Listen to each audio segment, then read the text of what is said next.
Dude.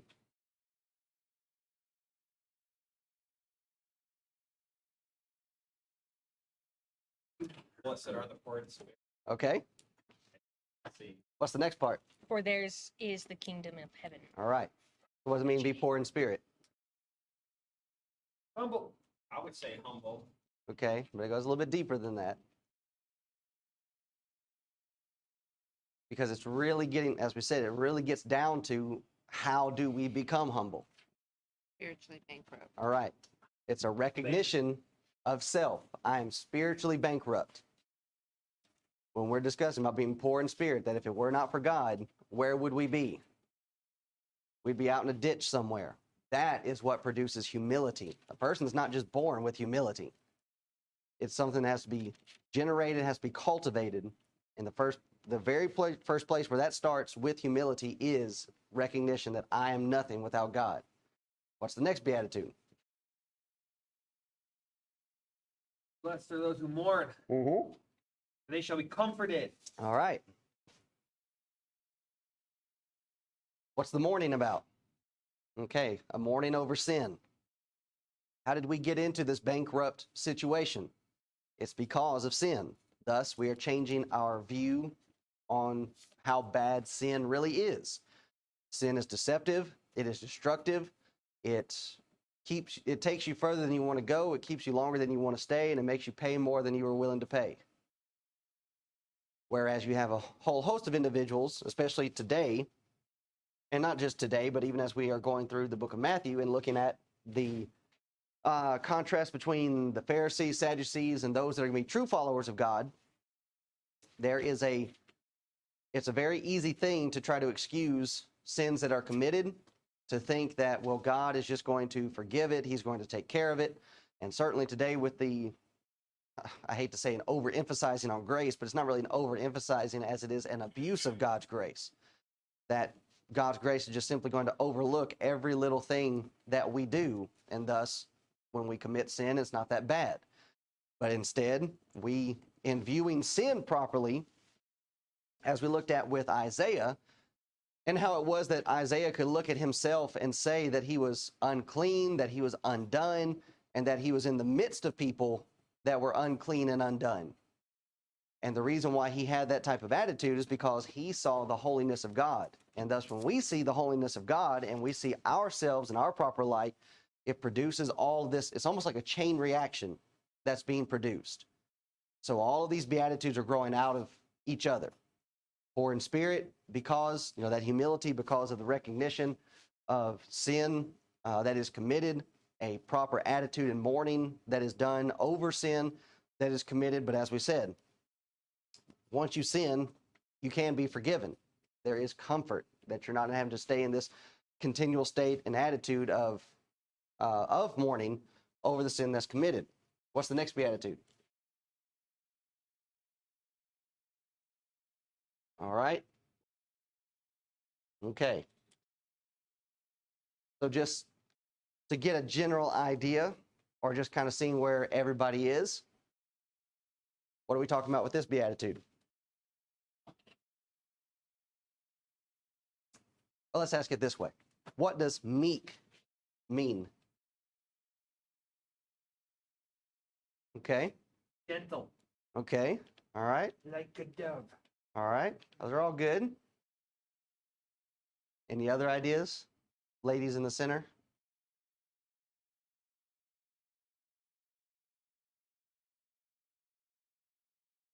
And meek, not geek. When many people think of the idea of meek or meekness, what is it oftentimes associated with? All right, there you go. A lot of times when people think of the word meek or meekness, they want to think of a weak person. But meekness is in no way associated with being weak or being a pushover. But in fact, when you find it being used, not only in the Bible, but throughout secular writing, just poetry and different people that are writing and using this word, it's going to be used to describe royalty, proper leadership, the kind of attitude that kings and dignitaries are supposed to have. So when we're considering what these Beatitudes are actually doing, they're doing things on several different levels. They're helping us to have a proper relationship with God. As we said, Jesus is starting his information on what it means to be in the kingdom. All of this is in preparation for the coming kingdom, all right? If you're going to be in the kingdom, you have to have these attitudes. You have to have these characteristics. To be in the kingdom of God, have that relationship with him and citizenship. It's also helping us to have a proper relationship with ourselves.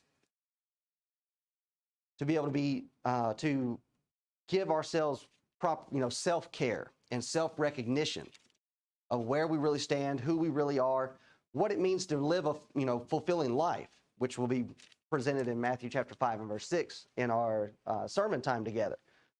But it's also helping us to have proper relationships with others. To where if I'm looking at myself as spiritually bankrupt and I'm mourning over sin, how will I treat others that are in the same state as I am? Okay, it will defeat the self-righteous attitude of the Pharisees where they despised others, to where meekness comes in, where we are able to be gentle, pleasant, soothing, even to those that are in the midst of committing sin. We cannot deal with others until we deal with self. And so the problem that you may have with other people may not necessarily be because of other people. You very well could be the problem. And you're just simply trying to shift blame and give excuses as to why, well, here's what this person's doing, that's why I'm not getting along with them. Start looking at self, and when you start looking at self, you can then properly view others. There's a guy back in Virginia. He's a member of the church, but he has been to every congregation. I would say he's been to every congregation within 3 counties surrounding where we were in Virginia. And everywhere he was going, he was finding something wrong. To where he finally started coming to be around us, and we were trying to be gentle and pleasant with him, but he was starting to be quarrelsome with us, and we started trying to point it out. It's like, look, you're going around to all these different churches and finding something wrong. Maybe you should start looking at yourself as to why you can't get along with all these different people. And thus, when we are having this type of attitude, or when we bring in this type of characteristic, it allows us to be able to set aside certain things that we may not like personally, but if it's not anything scripturally wrong with it, then we can overlook that and allow unity and harmony to be able to continue. So for example, Jordan and I, sometime maybe this week or next week, we're going to be having a conversation with some brethren in Arkansas who are antis. They are against eating in the building. They say that preaching schools within themselves are sinful to even exist at all. We can get along with these brethren, and it's because of this attitude. Look, I don't have to get into this with you. If you don't want to support a preaching school, fine. But you're going to have to give me some scriptural basis, some scriptural background as to why you're saying it is sinful to have it all together. There is a problem on their side with this attitude or with this characteristic. They don't have this. To where these little things that they don't like, and they want to start pressing that on other people, on other congregations, to where they're not able to get along with everybody else. Meekness is going to come into that, to where it's like, well, I don't like this, but I don't have to come out so aggressively and say that you're in sin because of something that I don't like. And certainly there are some problems that I have with preaching schools today, but I'm not going to look at them and say, well, they're just sinful to even exist. They need to change some things. They need to go about, try and fix some things. So what meekness will do for the person that has it, in the midst of the storm, there's going to be calm. There's going to be reflectiveness. There will not be a harsh lashing out or a rendering evil for evil type situation. As we said, meekness is not weakness, and meekness is not self-doubting. Meekness is not simply just an easygoing attitude. Meekness is strength under control. It's like a stallion or a Mustang that you work with the Mustang and you work with the Mustang and you finally, and so that's what's interesting about the term that you have with training horses, and that you break a horse. But if you really get down to it, have you broken the horse? Has he lost any of his strength? Has he lost any of his ability to, buck you off at a moment's notice? No, he has not. You have just brought that under control. Discipline. And that's what meekness is. For my notes, I have on Meek under God's control. And I also have Moses for Numbers 12:3. And also Zephaniah 2:3. Okay. I don't know the Zephaniah reference, but we're going to deal with Moses in a little bit, because it said of him that he was the meekest man. 2:3. Seek ye the Lord, all ye meek of the earth, which have wrought his judgment. Seek righteousness, seek meekness. It shall be hid in the day of the Lord's anger. For the folks in the back, it's Zephaniah 2:3.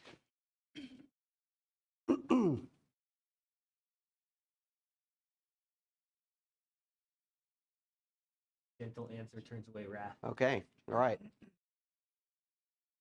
So here's what we have as far as definition goes. Those that are gentle, pleasant, soothing, allaying, to calm those that are irritated or excited. Take, for example, Proverbs chapter 16, verse 7. When a man's ways please the Lord, he maketh even his enemies to be at peace with him. That's what meekness will do. To where, and even when we look at the back end of this, which we're not going to get into it now, but we will later on, for they shall inherit the earth. This is the kind of person that you just want to be around all the time, because they're not going to try to take advantage of you. Everything that they are doing, that they're engaged in, is under control, and that to the will of God. Other places or definitions that you have being found in this word: to be friendly, mild, as opposed to being rough, hard, or violent.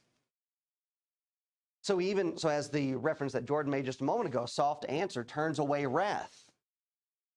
We can speak the truth, but do we have to be rough, hard, violent in doing it? No. Can we be firm? Can we stand our ground? Can we be confident in what we're presenting and still be meek? Yes, absolutely. So just as we said, just because we're being meek does not mean that we just have to allow people to roll over us.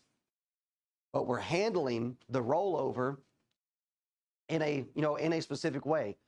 Plato uses it to describe a person who expects agreement from one who is arrogant, lifted up, or full of pride. Now, this goes into our Corinthians discussion, 1 Corinthians chapter 5, in dealing with church discipline. How should we go into a discipline scenario? We should go into a discipline scenario expecting agreement. That instead of looking at this, well, this is going to go badly. Meekness does not do that. The meek person goes in with full expectation. This is going to turn out just fine, the way that it should. And that because of this attitude: friendly, mild, opposed to being rough, hard, violent.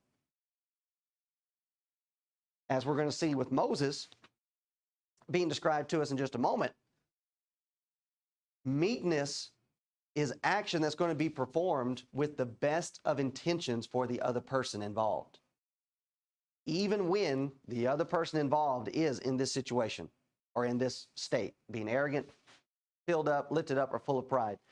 The adverb form describes the quiet and friendly composure which does not become embittered or angry of what is unpleasant, whether in the form of people or fate. You have some people that when life just deals them a rough hand, they walk around with a chip on their shoulder. And they're just begging for you to knock it off, just so a fight can break out. Go ahead and say something. The meek person does not do that. The meek person is able to realize he's able to take the punches of life and roll with it. Okay, this is the kind of stuff that happens. No need to wallow over it. No need to walk around and be angry at the world about it. Just bear up underneath it. Take it as it comes and take it with a pleasant spirit. Meekness. Prautes, mild and gentle friendliness, as opposed to roughness, a bad temper of sudden anger. Notice here, describing the patient which endures discomfort. As we said, being able to bear underneath it or to bear up underneath it. It is a mark of the high-minded, of the noble, the cultured, and therefore of the wise, who remains calm even in the face of abuse.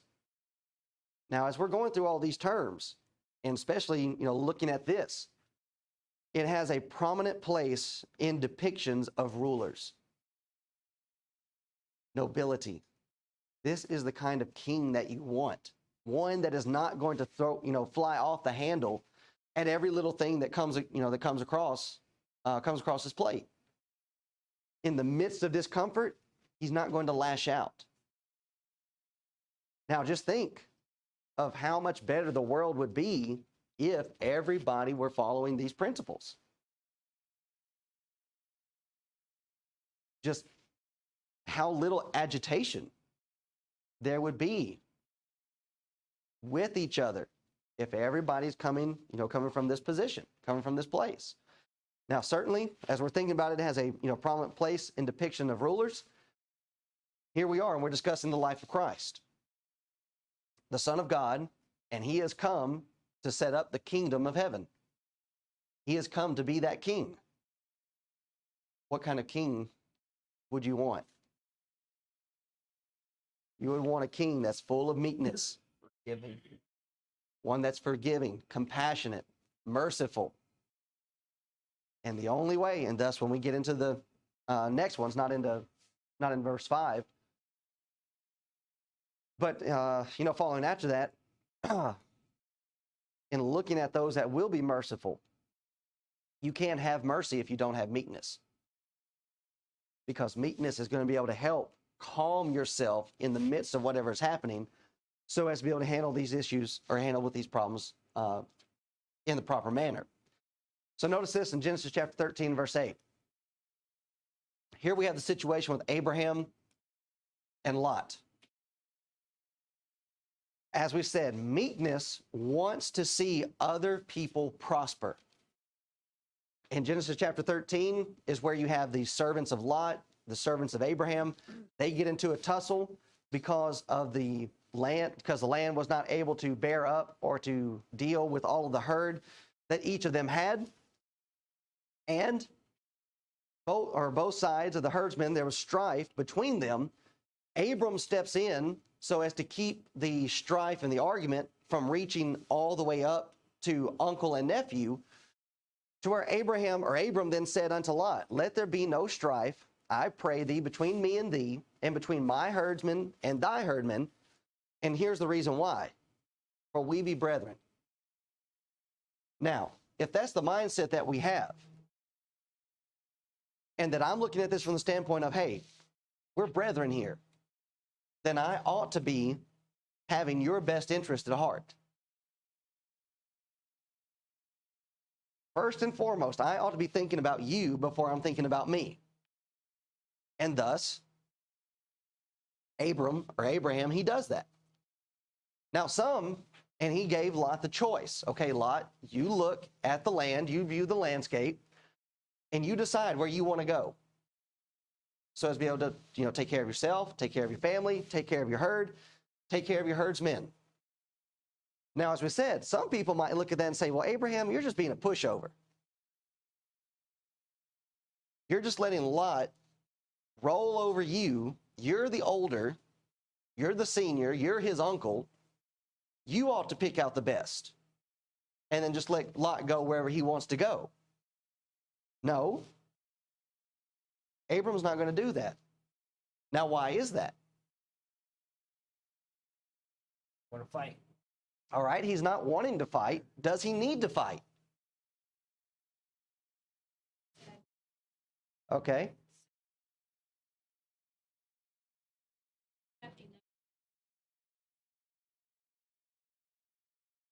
Okay, all right.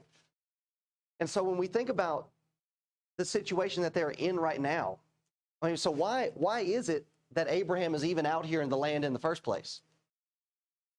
God sent him. Okay, God called him. Who's taking care of Abram? God. God is taking care of Abram. So what about this whole situation? He'll be fine. Yeah, Abraham's going to be fine. I'm not letting Lot get advantage of me. Lot's not rolling over me. Abram is recognizing, hey, God's taking care of me. So what about this little squabble? It ain't no thing. We're brethren. God's taking care of me. You go ahead and head out wherever you need to go. Now, with that, as you know, as the account goes, Lot takes advantage of that. Lot should have recognized right here, okay, I don't need to go anywhere.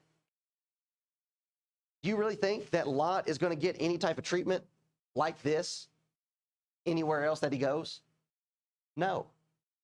So right here should have been the first point of recognition. I don't need to go anywhere. We need to squash this, work out some type of agreement, and I need to stay right here because Abram is going to take care of me. Now, even after Lot chooses to get closer and closer to Sodom and Gomorrah, what happens to Lot? Now, before the destruction, something else happens. Try to rape his daughter. Now, before that, before the angels even show up,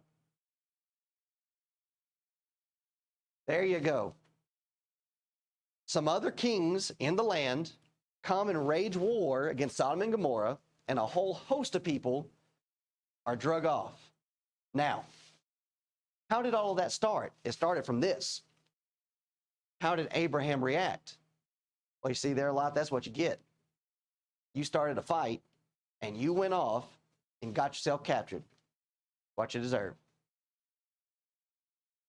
What happened? Meek. Huh? He was meek. All right. In what way?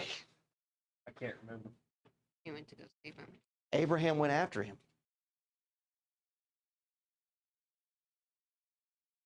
And Abram does not have a fighting force like these other kings do. I think he went out with 300 men. Abram goes out with 300 men and saves Lot. For what? Here he is causing you trouble. That's what meekness does. Meekness does not look at the situation and say, well, here's what you've been doing. Here's what you get. Lot going off to Sodom and Gomorrah and finding himself being kidnapped is punishment enough. So what does Abram need to do? It's the same attitude. We're brethren. I'm going to go get him. And Abram does go off and go get him. And instead of Lot coming back to Abram, he goes back to Sodom and Gomorrah. Doesn't learn his lesson. So here's the mentality. There's no need to squabble over this. I'm being taken care of by God. Lot, you pick out where you want to head out to, and we'll let you have it. And Lot is looking at the landscape, and he sees the well-watered plains of Sodom and Gomorrah, and he says, well, okay, this will be able to provide. Not recognizing the distance that's going to be put between him and this person that's looking out for him. And even after he gets himself in trouble, who's still looking out for him? Abram is. Lot should have come back running. The whole idea, well, Abraham, you're the boss. You choose who goes where. No, I want Lot to be taken care of. And so Lot chooses. That's what we're talking about here. That's what meekness will do. So even as we're looking at all of this from the standpoint of Matthew chapter 4 and the temptations, all temptation has to do with self. Christianity is all about denying self. What is Abraham doing? Denying self. He's denying himself. He's denying his will, his right to be in charge. And he says to his nephew, nephew, you choose. You do what you think is best. Moving on to Moses, Numbers chapter 12. Now,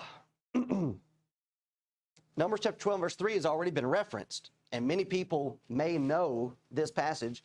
Now the man Moses was very meek above all the men which were upon the face of the earth. But many people may not know the actual context where this is being stated. And that is a major point, very important, as to why this is being said at this time. Here's what's happening. Miriam and Aaron spake against Moses because of the Ethiopian woman whom he had married.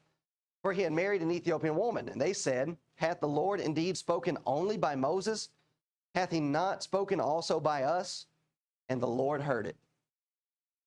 Then you have the following statement being made. That the man Moses was very meek above all the men which were upon the face of the earth. Now, this is a very difficult situation to be in. There are a lot of moving pieces, several people that are involved, different relationships, and all kinds of feelings that could be hurt. And just as we said, some might look at this and say, well, Moses, you're really just letting your brother and your sister push you around. I mean, even to the point where they're speaking out against your wife, and you didn't even stand up for your wife. But meekness looks at the situation and says, I don't know that I necessarily have to. And even for the wife, for his wife, the Ethiopian woman, to be able to stand back and be able to take the abuse. Now, why would they do that? We'll see. It's going to be played out in just a moment. As we're saying, this is a great example of control for the prosper of others, for the benefit of others. I mean, you just put yourself in this situation. Your brother and your sister come up and they start talking trash about your wife. I mean, Jordan, how do you think you would handle it if Reese and Maddie approached you and just said, why are you marrying that heifer?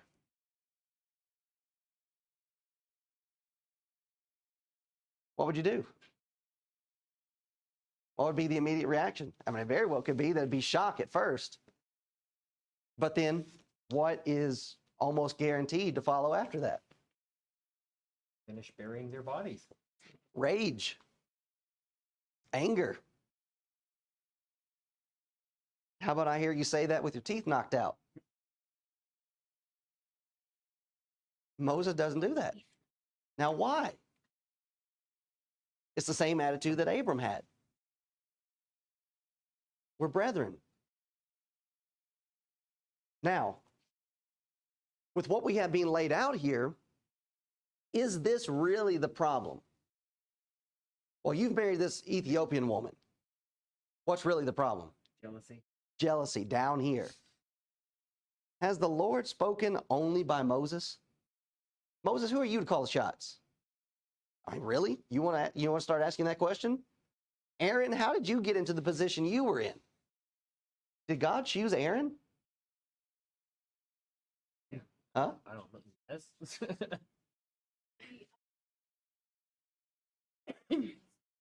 There you go. There you go. The Lord chose Moses. Moses chose Aaron. Now look at what Aaron's doing. Just like Lot. You're not recognizing who's helping you.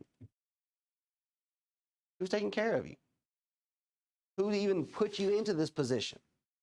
That's what pride will do. Pride of position will do. You'll start forgetting how you got there. And you'll lose that humble attitude. That God chose Moses and Moses said, well, I need help. And he chose his brother. He could have chose anybody. But here they are. Hath the Lord indeed spoken only by Moses? Hath he not spoken also by us? Yes, that's true. But just because the Lord has spoken by you does not then mean that you've got to start all of a sudden gunning for a position. That somehow you're less important than Moses is. I mean, if you really get down to it, here we are in Numbers, but so Numbers is a repeat of a lot of the things that are happening in the book of Exodus. Moses is leading the people out of Egypt But what position is Aaron going to be put in?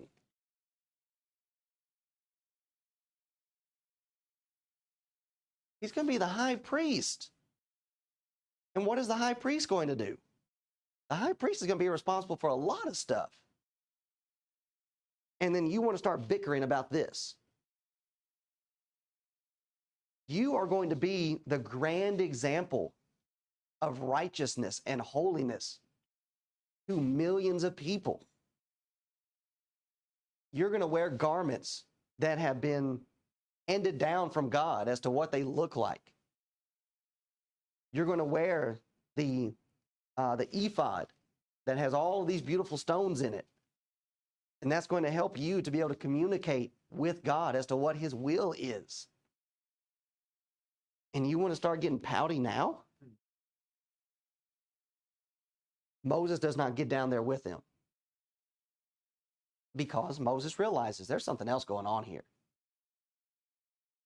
And that's what meekness will allow us to do in handling problems. We'll be able to start looking at it and start realizing, you know what, there's something deeper going on here. What they're actually complaining about is not the real problem. That's a smokescreen. That's just something that's being thrown out there to get a reaction. Here's what the real problem is. And guess what? You're speaking out against Moses. Who are you really speaking out against? You're really speaking out against God. This is serious stuff. And it even says, the Lord heard it. Now, if the Lord is hearing this, what response does Moses have to give? Does he need to give? He doesn't need to give any response. And we'll even see it play out that God is going to answer. Verse 4, and the Lord spake suddenly unto Moses and unto Aaron and unto Miriam, come out ye three unto the tabernacle of congregation. And they three came out. The situation plays out that Aaron and Miriam are spoken against. What happens to Miriam? All right, she becomes a leper. Now, what's the response by Moses after this happens? As we said, we're seeing the same thing play out here that we saw with Abram and Lot. You've done something against somebody who's trying to help you, take care of you. What was the response of Abram when Lot got in trouble? Go get him. Save him. All right. Went and tried to help him. With Moses and his sister, she becomes a leper. Moses does not say, yeah, that's what you get. Talking about my wife like that. She becomes a leper. Drop down to verse 13. And Moses cried unto the Lord, saying, heal her now. O God, I beseech thee. Moses still had concern for her. Because, well, I was about to say during this time frame, but even today, leprosy is no joke. There's no cure for leprosy. People still get leprosy and people die from leprosy all the time.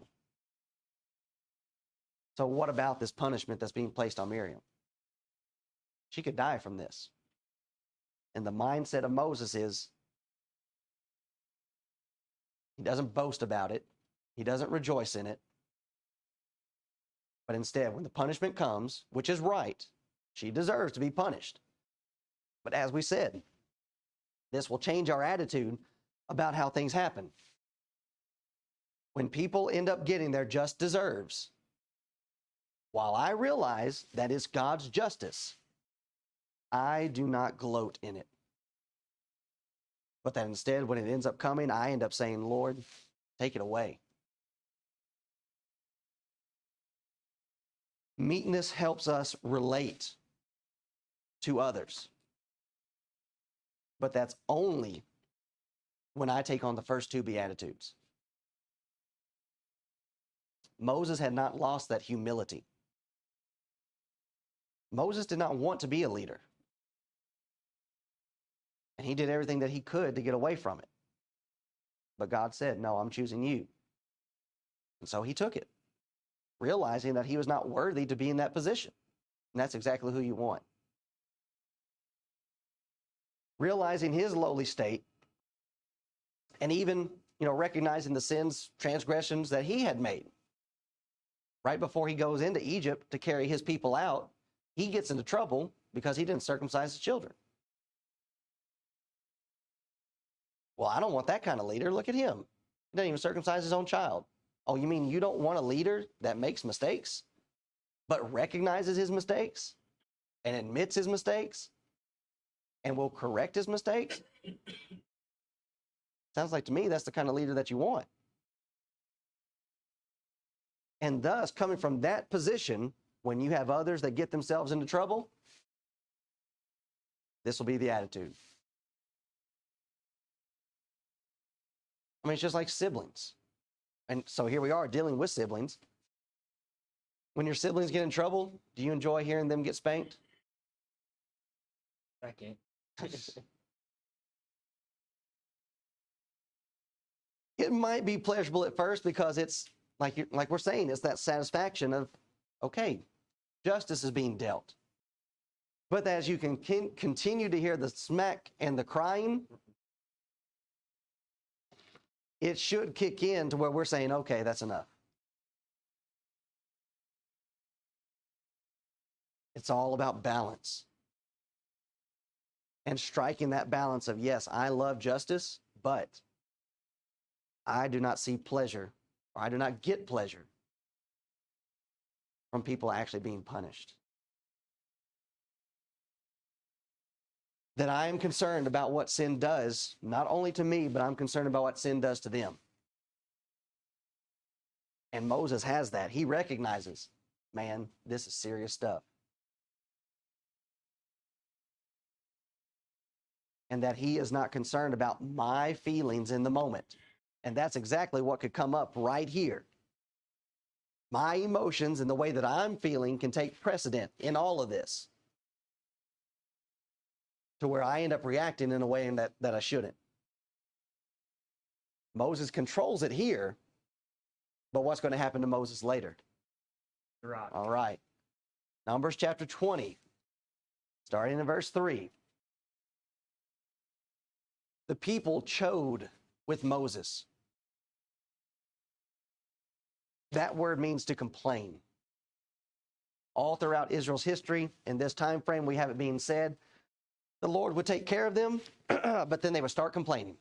They would start murmuring. The people chode with Moses and spake, saying, would God that we had died when our brethren died before the Lord. Drop down to verse 10. And Moses and Aaron gathered the congregation together before the rock, and he said unto them, hear now, ye rebels, must we fetch you water out of this rock?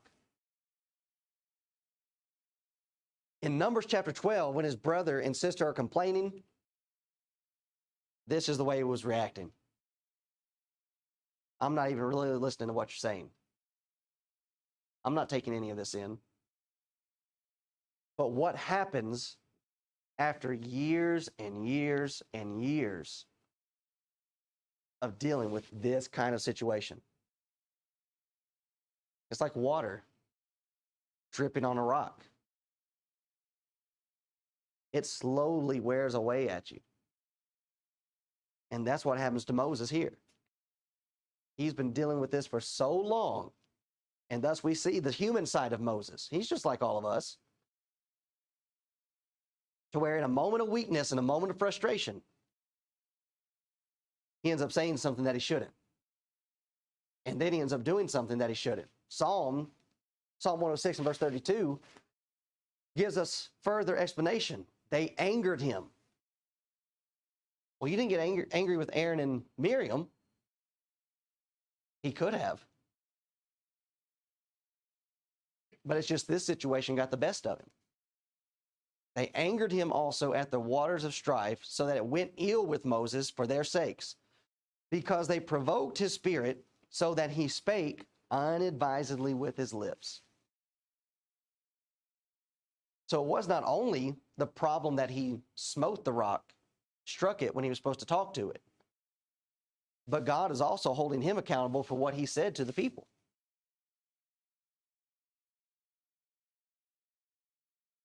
Meekness keeps us from saying things that we will probably end up regretting later.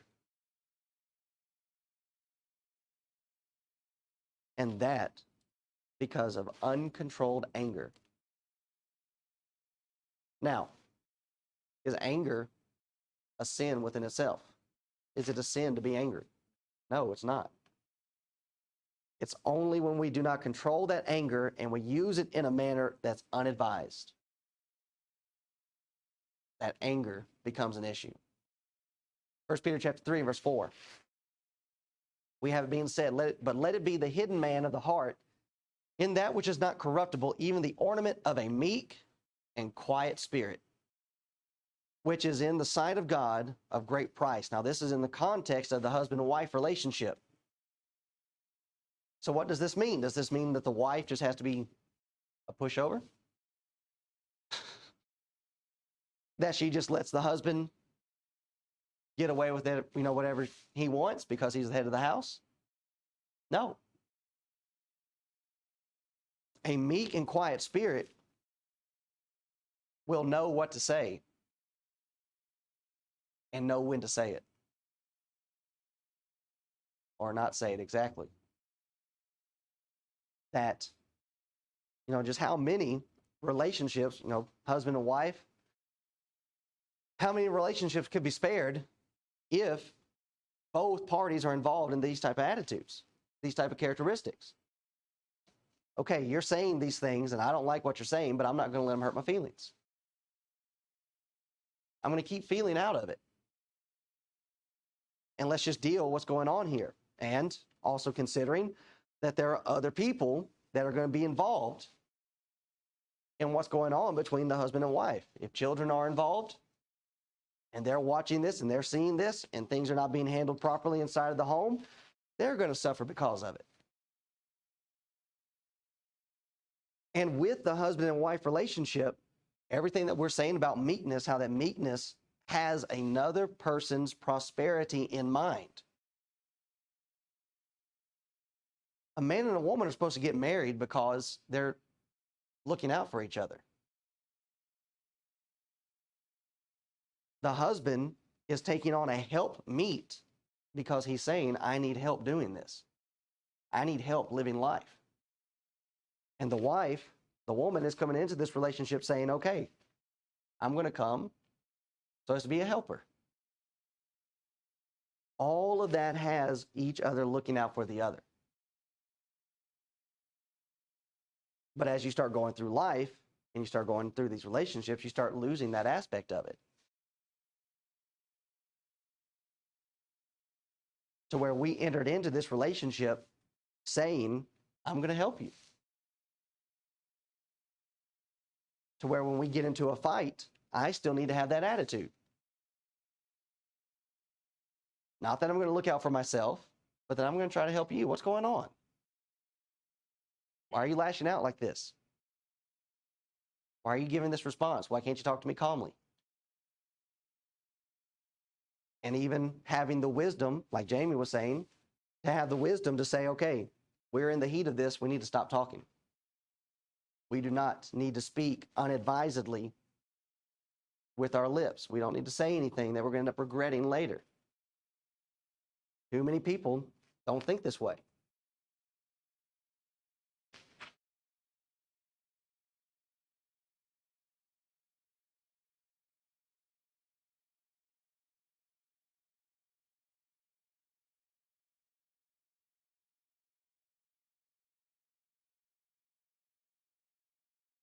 Right.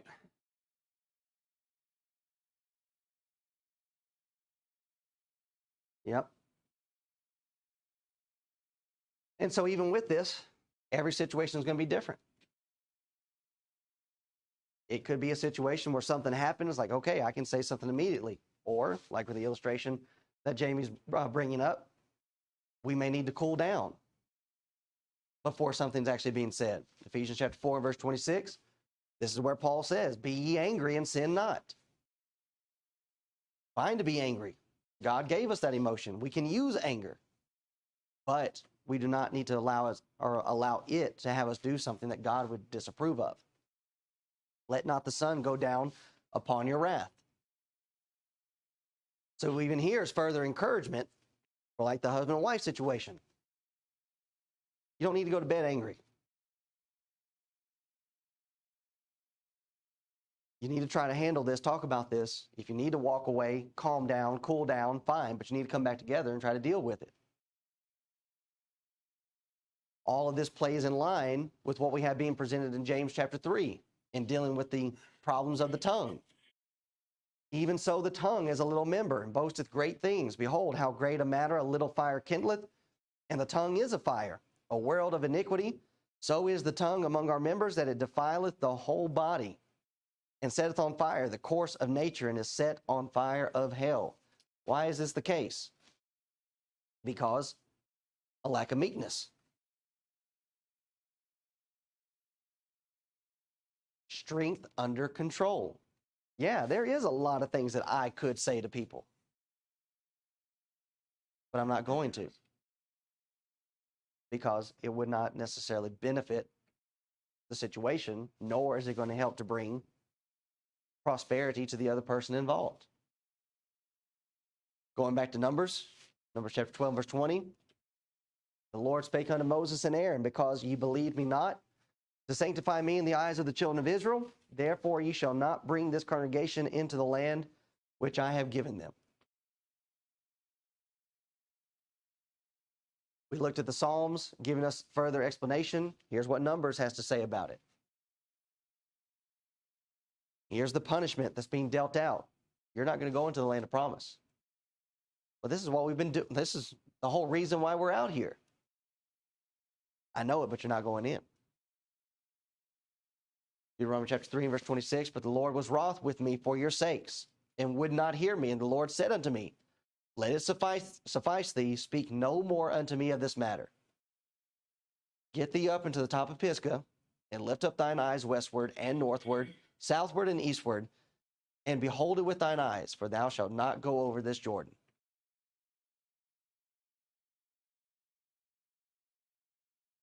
We need to be able to realize with certain situations, events that we find ourselves going through. As we said, a part of meekness is being able to deal with the problems of life and not be embittered. In Numbers chapter 20, where that situation happens, Moses doesn't just give up.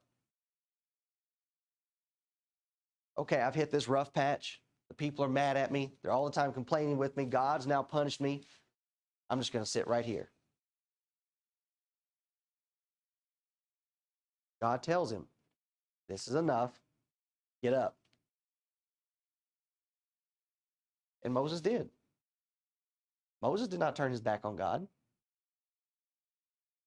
He kept going right along with him. And why not? God's helped him up to that point. Why give up now? Kept right on going. And even though he was not able to go into the land, he was at least able to see it.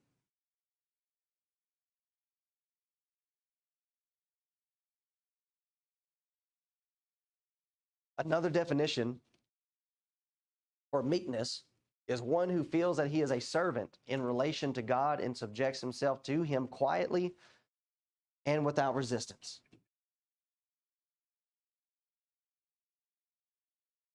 As we said, all of this is being used in the context of Jesus' sermon and as an illustration to describe himself. That Jesus is going to practice what he preaches. And throughout the book of Matthew, we have it being recorded. Matthew chapter 11, verse 29. Jesus inviting the people, take my yoke upon you and learn of me, for I am meek and lowly in heart, and ye shall find rest unto your souls. Now, for Jesus to make such a statement, ye shall find rest unto your souls. Did Jesus know something about needing rest? Certainly he did. All of the work that he was involved in doing, seeing the woes of the people and how they were mistreated and how they were being abused, And what did meekness do? Meekness brought compassion. I see what you're going through. Come and be with me. Zechariah chapter 9 and verse 9, which is a prophetic statement of what we're about to read in just a moment of Matthew chapter 21. Zechariah writes, "Rejoice greatly, O daughter of Zion. Shout, O daughter of Jerusalem. Behold, thy king cometh unto thee. He is just and having salvation, lowly, and riding upon an ass and upon a colt, the foal of an ass." Matthew's account of this, Matthew 21 and verse 5. "Tell ye the daughter of Zion, behold, thy king cometh unto thee." And how is the king going to come? Meek. Oh, he's going to come in weak. No. Now, by the world standard, this is weakness. A king should not come in on a donkey, let alone the foal, the baby of a donkey. Kings come on horses of war, great stallions, and they come with their armies to be able to conquer. That's not how our king is. Why would you want a king like that? Because a king that has that type of mentality, how long would it be before he actually turned on you? Wouldn't take very long. But Jesus comes in with meekness, sitting upon the ass, the foal of an ass. Matthew chapter 5, verse 43. We're already in Matthew chapter 5. Just a little bit later, here's what Jesus is going to teach. "Ye have heard that it hath been said, Thou shalt love thy neighbor and hate thine enemy. But I say unto you, love your enemies." How do you do that? With meekness. "Love your enemies, bless them that curse you, do good to them that hate you, and pray for them which despitefully use you and persecute you, that ye may be the children of your Father which is in heaven." Why do I need to do this? Because this is what God did. "For he maketh his sun to rise on the evil and on the good, and sendeth rain on the just and on the unjust." 2 Corinthians chapter 10 and verse 1. "Now I, Paul, myself beseech you by the meekness and gentleness of Christ, who in presence am base among you, but being absent am bold toward you." Paul's demeanor, his characteristics, his attitude, meekness. Why? Because our King is meek. And thus you have meekness being one of the fruits of the Spirit. Galatians chapter 5, verse 23. That we are to produce and be bringing forth the fruits of the Spirit. In 5:23, the first one mentioned is meekness. "Temperance, against such there is no law." Galatians chapter 6, verse 1. "In correcting others, brethren, if a man be overtaken in a fault, ye which are spiritual, restore such an one in the spirit of meekness." So here we have Jesus teaching it, and it follows us all throughout the New Testament. "Considering thyself, lest thou also be tempted." 2 Timothy 2:25. "In meekness, instructing those that oppose themselves." How are we supposed to deal with those people that are difficult in the community that we're trying to teach them the gospel? Meekness. "If God peradventure will give them repentance to the acknowledging of the truth." Titus chapter 3 and verse 2. "Speak evil of no man, to be no brawlers." This is describing the eldership, but of course has application with all of us. "But gentle, showing all meekness," and notice this, "unto all men." You mean I cannot just be meek to my fellow brethren? That meekness does not stop with you guys? That's right. Meekness is to extend to everybody. And even James would write, James chapter 1, verse 21, "Wherefore lay apart all filthiness and superfluity of naughtiness, receive with meekness the engrafted word, which is able to save your souls." When it comes to obeying the truth and listening to the word of God, if I'm not going to be meek, I'm not going to listen to it. Because what does the word of God, what does truth have the ability to do? Truth has the ability to hurt your feelings. Truth has the ability to make you angry. to where you might end up saying something and doing things that are unadvised. But meekness controls that. I don't like what I'm hearing, but let me set my feelings aside and let me actually listen and break this down. Deal with it rationally, logically instead of emotionally. And even Peter says, 1 Peter 3:15, sanctify the Lord God in your hearts, be ready always to give an answer to every man that asketh you a reason of the hope that is within you. How? What's the attitude? With meekness. Strength under control. Because this is what we need to recognize. Galatians chapter 6, verse 8 through 10. For he that soweth to the flesh shall of the flesh, soweth to his flesh, shall of the flesh reap corruption. But he that soweth to the Spirit shall of the Spirit reap life everlasting. Let us not be weary in well-doing, for in due season we shall reap if we faint not. As we have therefore opportunity, let us do good unto all men, especially unto them who are of the household of faith. All of this can be encapsulated in one word, or two words, I reckon. Be meek. Do good to all men. That's what meekness does. That's what meekness is. That I have your best interest at heart. But too many times, when it comes to this is what we're dealing with. That many times, people are willing to shake our hands, but in the background, they're wanting to grasp us by the throat. That's not genuine. And when it comes to Christianity, we have to be genuine in what we're doing. That I'm not involved in anything so as to get an advantage over you. I have your best interest in mind. And to close this beatitude out, they shall inherit the earth. What are we talking about here? Is this literal?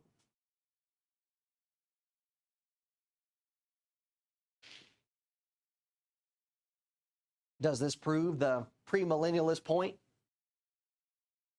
The Seventh-day Adventist point of a regenerated earth? And that those that follow Christ, we won't go to heaven, but we'll get to live for eternity here on earth? Already said that the kingdom is bookends. Okay. So So the kingdom of heaven are bookends on this. We're talking spiritual. So how does this apply spiritually?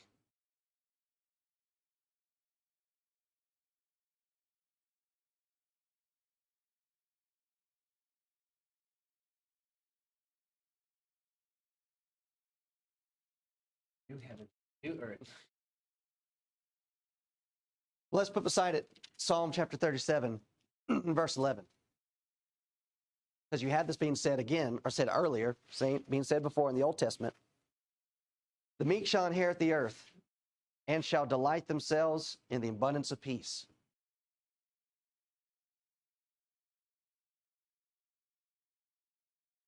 When we're discussing how it is that they shall inherit the earth, just think about our examples. Think about Abraham.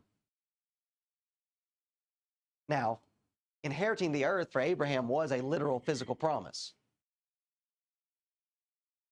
But how was it that he was able to do that? Abraham did not go out with soldiers. He did not go out with a host and wage war with everybody that was in the land.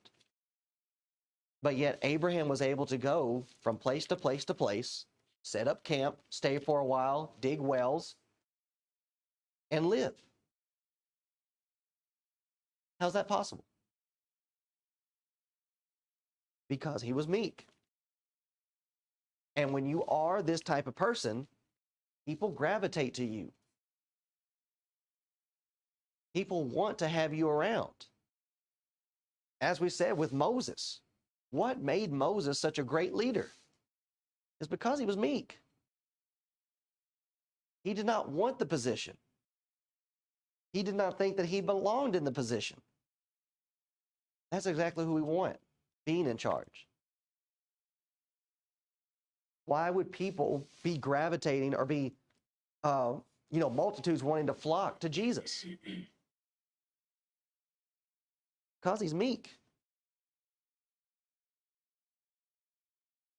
So when it's referencing the fact that we're going to inherit the earth, of course, that's not physical because we're not going to live forever. We're going to die. And what about the things that we have here physically? They're going to be left to somebody else.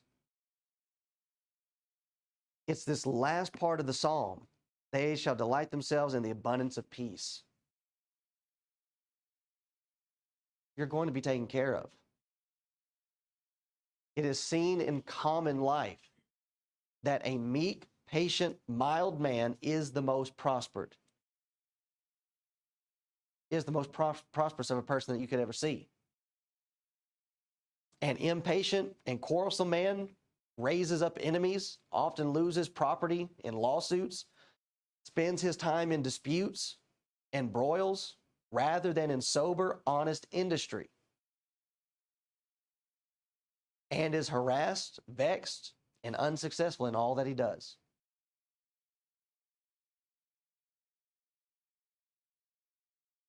We can tell who the meek are and are not.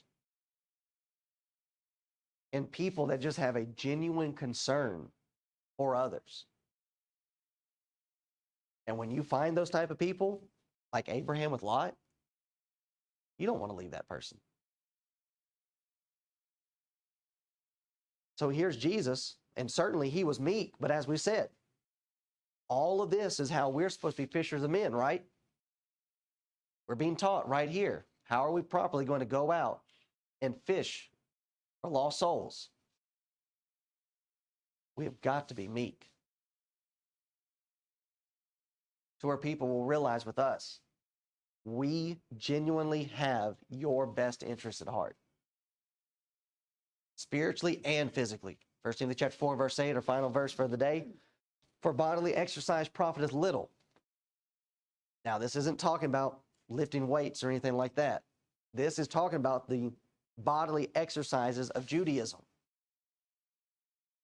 Going through those motions and those things that you would do physically under Judaism, that profits very little if you're not allowing the application of the spiritual to take place. But godliness is profitable unto all things. And why is that? Having promise of the life that now is, and of that which is to come. Godliness does not only help me with things in heaven.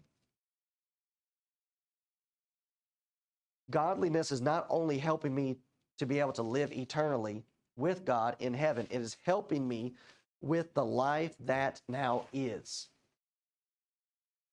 How do I live a full and successful life? Prosperous life, a life that has meaning. I practice godliness. Poor in spirit, mourn over sin, and then I will be meek with others.